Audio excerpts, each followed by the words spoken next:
On a Friday night, Michigan State comes out strong. They beat Western Michigan, but in that second half, they rear a lot of ugliness.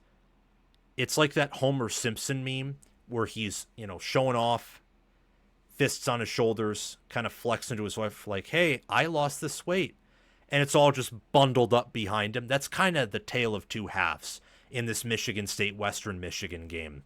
A lot of ugliness in the second half, but I think this team is better than last season. The two Michigan schools, I think, have so much in common in regards to having some ugly week one performances that left a lot to be desired, but showing a side to them that they didn't show all last year. I think both are better teams than they were in 2024.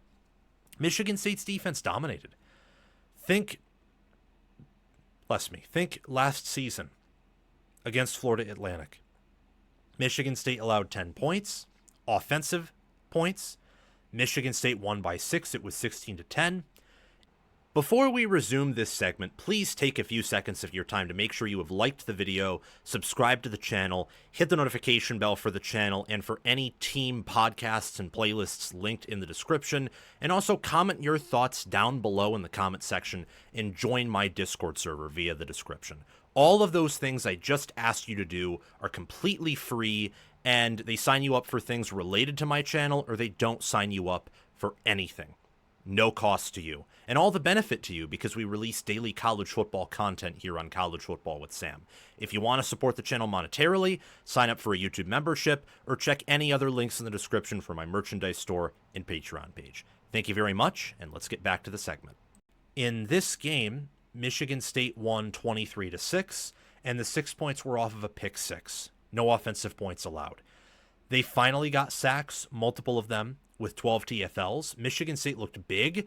Michigan State was rotating from the first quarter, really. They were rotating on defense. So they were getting a lot of younger guys playing time. And they were in control for the whole game. And you know what's also really interesting about this? What's really interesting here is they held Western Michigan to 1.2 yards per carry, which I personally think is pretty good. They didn't let Western Michigan average more than 5.7 yards per attempt. They held them to under 200 yards. Their starting quarterback, Brady Jones, had a QBR of 8.4. That's because FPI thinks Michigan State's defense is awful, probably is underrating it, and Michigan State's defense had a really, really good effort. The Spartans also averaged, check this out. This is pretty funny. They averaged 4.5 yards per attempt, all while surrendering 4 sacks and 10 TFLs, and sacks that were pretty far back, if I'm being honest. Let's look at some more advanced metrics here. So stats.statbroadcast.com, spelled exactly as it sounds, is a wonderful website, especially for getting accurate measurements on sack-adjusted rushing yards. Michigan State in this game, they averaged 5.4 yards per rush, for sack-adjusted rushing yards, with over 200 rushing yards. This offensive line looks good in run blocking. They have some things to clean up, but it looks way better than last year's unit did. The problem I have is they do not look better in pass protection.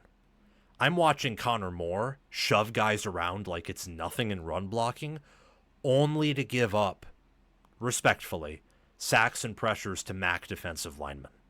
I'm looking at Stanton Ramill, who started last year, is talented, 4-star out of high school, and he's getting pushed around in pass protection.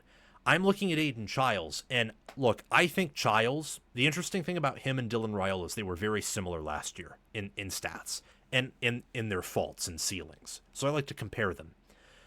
Raiola had a worse game in displaying his accuracy. Childs looked like, in my opinion, the better passer, factoring in opponent compared to Raiola. But Raiola showed maturity and a pocket presence about him that was very impressive, and that showed that he studied film, worked on himself, changed his body, and just did not want to get sacked the amount of times he did last year, which put Nebraska in tough places. Childs, I don't know if it was an off day or not, but his pocket awareness is not better than it was last year. His passing is, but pocket awareness, or maybe the pass protection truly is that bad. I think it's a mix of both there. He had some rough moments where, like, you cannot take that sack. Just throw it away. You cannot cough up that football. Think of the Michigan game last year. He doesn't cough up that football, there's a chance Michigan State wins. That really changed the momentum in a certain way. But overall, I think they ran the ball pretty well. You know, Mekhi Frazier broke out, and I think the offensive line and run blocking, not pass blocking, run blocking looked good. Receiver is also deeper. You know, Nick Marsh, a receiving touchdown for only 32 yards, but Amari Kelly at 75 yards, Krishawn McCray had 28 receiving yards. They got their tight ends involved. Masunas, backup tight end. It was overall a game that was very slow. You could tell that out of half, Michigan State totally thought and knew, they can't score 21 points on our defense. So they just, turned it down and came out with a win. I think, and maybe I'm incorrect here, maybe I'm buying into this team too much, I think you are going to see a much better team against Boston College. Now, will they win? I don't know about that. And the line hasn't been released yet, at least on ESPN. But I think you are going to see a pretty valiant effort and good performance from Michigan State against Boston College. I mean, that per FPI, Michigan State regressed in the metrics because they only won by 16. But in efficiency metrics, Michigan State actually looks kind of respectable. Western Michigan under Lance Taylor has been known to play Wisconsin close. They play these less talented Big Ten teams competitively. I think he's a really good coach. So I came away positive on Michigan State. I did. In fact, I came away more positive with Michigan State than, say, Indiana, for example, because I had much higher expectations for Indiana this year than Michigan State. Now, Indiana's things are more easily cleaned up than MSU's, for sure. But 21-0 in the first half, and the pass blocking issues weren't really exposed until that second quarter, means I think this team has a level of juice and competitiveness to them to where they're definitely a better football team than they were last season. Can't wait to preview that Boston College and Michigan State football game. I am kind of inclined to believe that they're going to come out and they're going to play a better game than they did in week 1. Thank you for watching College Football with Sam. Make sure that you've liked the video, subscribed to the channel, hit the notification bell for the channel and team playlists and podcasts in the description, join the free Discord server where we talk college football 24/7, and have commented your thoughts down below. Check out the description for any ways you can support the channel monetarily. Everything else I've asked you to do is completely free, and your support means the world to me.